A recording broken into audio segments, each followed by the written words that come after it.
எல்லா செயல்களுக்கும் மூலதனமா இருக்கிறதால தான் என்ன மூளைன்னு கூப்பிடுவாங்க.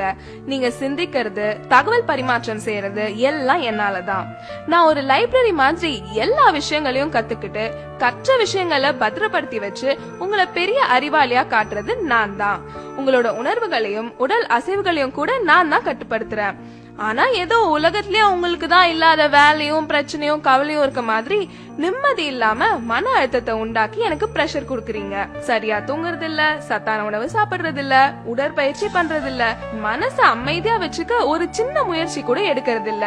இதனால எனக்கு புத்துணர்வு கொடுக்கிற ரத்த குழாய்கள் பாதிக்கப்பட்டு பக்கவாதம் வருது, ஞாபக மருதி, சிந்திக்கும் திறன், முடிவெடுக்கிற திறன் குறையுது, மனசு சம்பந்தப்பட்ட பிரச்சனைகள் கூட வருது. மது அருந்தி என் மதிய மயக்கி என்ன முட்டாளாக்குறன்ற பேர்ல உங்களை நீங்களே முட்டாளாக்கிக்கிறீங்க.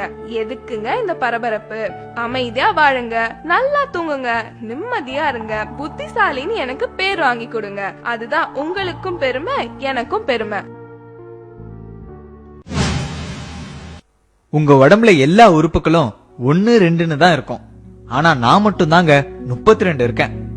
நான் அதிகமா இருக்கிறதுனாலவோ என்னவோ தெரியல, நீங்க என்ன சரியாவே கவனிக்கிறது இல்ல. இன்னும் நான் யாருன்னு தெரியலையா? நான் தாங்க உங்க பல்லு பேசுறேன். நான் நீங்க சாப்பிடுற உணவை மென்னு சிறு துகள்களா மாற்றி செரிமானத்துக்கு முதுகெலும்பா இருக்கிறேன். பல்லு போச்சுன்னா சொல்லு போச்சுன்னு சொல்லுவாங்க. நான் இல்லன்னா உங்க பேச்சு கூட தெளிவா இருக்காது. நீங்க சிரிக்கும் போது உங்களை பளிச்சுன்னு அழகா காட்டுறது நான் தான். நான் இல்லன்னா நீங்க சிரிக்க கூட யோசிப்பீங்க. இவ்வளவு முக்கியமான எண்ணெய புகையில பாக்க போட்டு சிகரெட் பிடிச்சு அழுக்காக்குறீங்க. குளிர்பானம்ன்ற பேர்ல கண்டதையும் பிடிச்சு என்ன சொத்தையாக்குறீங்க. ஒரு நல்ல சாப்பாட்டை கூட ருசிச்சு சாப்பிட முடியாம பண்றீங்க. இனிமேலாவது என்னுடைய கஷ்டத்தை புரிஞ்சுக்கிட்டு கொஞ்சம் இதையெல்லாம் தவிர்க்கிறீங்களா? நான் என்னோட வேலையை சரியா செய்யற வரைக்கும் தான் உங்களை எல்லாரும் பேர் சொல்லி கூப்பிடுவாங்க. நான் என் வேலையை நிறுத்திட்டா என்னதான் உங்க அப்பா அம்மா அழகான பேர் வச்சாலும் அத மறந்துட்டு பிணம்னு சாதாரணமா சொல்லிடுவாங்க. அவ்வளவு முக்கியமான ஆளு யாருன்னு பாக்குறீங்களா? நான் தாங்க உங்க நுரையீரல் பேசுறேன். எவ்வளவு தூசும் மாசும் நிறைஞ்ச காத்த நீங்க உள்ள இழுத்தாலும் நீங்க வாழ்றதுக்கு மூல காரணமா இருக்கிற ஆக்சிஜனை மட்டும் சுத்திகரிச்சு உங்க உடலுக்கு அனுப்புறேன். ஏற்கனவே சுற்றுப்புற மாசால சிரமப்பட்டு இருக்கேன். அத புரிஞ்சுக்காம என்னைய சிகரெட்டு பீடி பிடிச்சு நச்சு வாய்களை செலுத்தி என்னைய அடைக்கிறீங்க. வேலை செய்ய விடாம என்னோட காத்து பைகளை செயலிழக்க வைக்கிறீங்க. புற்றுநோய்க்கு மட்டும் இல்லாம பல நோய்க்கு ஆளாக்குறீங்க. இது என்னோட நுரையீரல், என்ன வேணும்னா செய்வேன்ற மாதிரி என்ன மட்டுமா கஷ்டப்படுத்துறீங்க? நீங்க இழுத்து விடுற புகை உங்களையும் மத்தவங்களையும் பாதிக்குது. உங்களை அழிக்கவே உங்களுக்கு உரிமை இல்லாத போது மத்தவங்களை அழிக்க உங்களுக்கு என்ன உரிமை இருக்கு? பூவை போன்றவள் நான், சாம்பல் நிரப்புற கிண்ணம் இல்ல. விடுங்களேன், வேண்டாமே, வாழுங்க, வாழ விடுங்க. ஹலோ, கொஞ்சம் நில்லுங்க. என்ன கேக்குதா? நான் தான் உங்க இதயம் பேசுறேன். இதயம்னு சொன்ன உடனே உங்களுக்கு ஞாபகம் வர்றது உங்க காதல் தான்.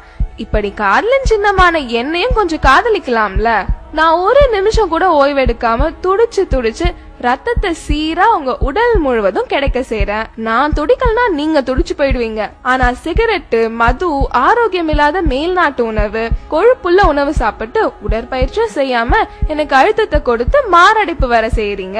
ஒண்ணு மட்டும் ஞாபகம் வச்சுக்கோங்க, நான் துடிக்கிறத நிறுத்தினா உங்க துடிப்பும் அடங்கி போயிடும். இனிமேலாவது அவன் சொன்னா இவன் சொன்னா ஸ்டைலு பிரஸ்டீஜ்னு சொல்லிட்டு இந்த பாழா போன விஷயங்கள் எல்லாம் செய்யாம நல்லா சாப்பிட்டு ஓடி ஆடி உடற்பயிற்சி செஞ்சா காதலின் சின்னமான நானும் நல்லா இருப்பேன், காதலிக்க நீங்களும் நல்லா இருப்பீங்க.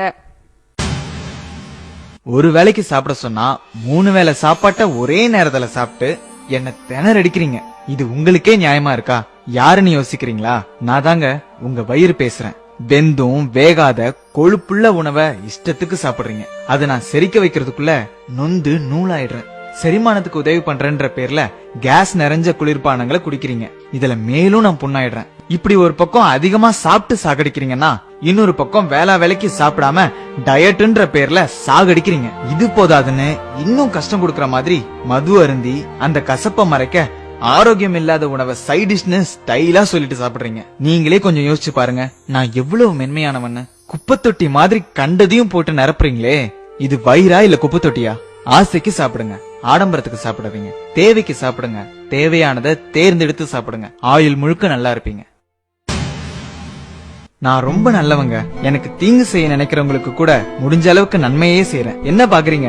நான் தான் உங்க கிட்னி பேசுறேன். உங்க உடம்புல உள்ள அழுக்கு அனைத்தையும் வடிகட்டுறது நான் தான். உடம்புல உள்ள தண்ணி, உப்பு மற்றும் அமிலங்களை சமநிலையா வச்சுக்க உதவுறேன். பல்வேறு ஹார்மோன்களையும் நான் சுரக்கிறேன். பல நன்மைகளை உங்களுக்கு செய்யற எனக்கு பதிலுக்கு நீங்க என்ன செய்றீங்க? தீங்குன்னு தெரிஞ்சே மது அருந்துறீங்க, சிகரெட் பிடிக்கிறீங்க, கண்டதையும் சாப்பிட்டுட்டு உடற்பயிற்சி கூட செய்ய மாட்டீங்க. கெட்டதை சுத்திகரிக்கிறதுக்கு உதவியா தண்ணியாவது நிறைய குடிக்கிறீங்களான்னா அதுவும் இல்ல. குளிர்பானம்ன்ற பேர்ல கண்ட ஆசிடையும் குடிக்கிறீங்க. நீங்க நிறைய கழிவு அனுப்புறதாலயோ என்னவோ நான் 2 உறுப்புகளா படைக்கப்பட்டிருக்கேன். நான் பாதிக்கப்பட்டு சர்க்கரை நோய்னு டாக்டர் சொல்லிட்டா அப்ப மட்டும் என்ன விழுந்து விழுந்து மருந்து மாத்திரை கொடுத்து பக்குவமா கவனிக்கிறீங்க. இருந்த என்ன பிரயோஜனம்? போனது போனது தானே. இனியாவது கண்கட்ட பிறகு சூரிய நமஸ்காரம் செய்யாம புத்திசாலியா இருப்பீங்களா? நான் ஒரு சுத்திகரிப்பு ஆலை, ஒரு சேமிப்பு கிடங்கு. பல வேலைகளை ஒன்னா செய்றேன். யாருன்னு பாக்குறீங்களா? நான் தாங்க உங்க லிவர், அதாங்க கல்லீரல். உங்களுக்கு எங்கேயாவது அடிபட்டுச்சுன்னா ரத்தம் வெளியே போகாம உரைய வைக்கிறது நான் தான். நீங்க சாப்பிடுற எல்லாத்தையும் செரிக்க வைக்கிறதும் நான் தான். உங்க ரத்தத்தை சுத்திகரிச்சு உங்களுக்கு தேவையான சக்தியையும் நான் சேமிச்சு வைக்கிறேன். இது மட்டும் இல்லாம பல விட்டமின்களையும் மினரல்களையும் கூட நான் தான் சேமிச்சு வைக்கிறேன். மது குடிக்கிறதாலையும் கண்ட குளிர்பானங்களை குடிக்கிறதாலையும் பதப்படுத்தப்பட்ட ஆரோக்கியம் இல்லாத உணவை சாப்பிடுறதாலையும் என்னோட சுத்திகரிக்கிற திறமை இழந்து புற்றுநோய்க்கு கூட ஆளாகிறேன். 100 ரூபாய் டாக்டருக்கு ஃபீஸ் கொடுக்க கஷ்டப்பட்டுட்டு சின்ன சின்ன பிரச்சனைகளுக்கு எல்லாம் நீங்களே பெரிய டாக்டர் மாதிரி மருந்து மாத்திரை வாங்கி சாப்பிடுறீங்க. இதுக்கு பதிலா எனக்கு விஷத்தையே கொடுத்துடலாம். 100 ரூபாய் மிச்சம் பிடிக்கிறேன்னு 500க்கும் மேற்பட்ட வேலைகளை செய்யற என்ன கஷ்டப்படுத்தி நீங்களும் பல ஆயிரங்களை இழக்கிறீங்க. நான் எனக்காகவா சொல்றேன்? உங்களுக்காக தானே சொல்றேன். கொஞ்சம் காது கொடுத்து கேளுங்க. இதுக்கு அப்புறமாவது என்ன கஷ்டப்படுத்த மாட்டீங்கன்னு நம்புறேன்.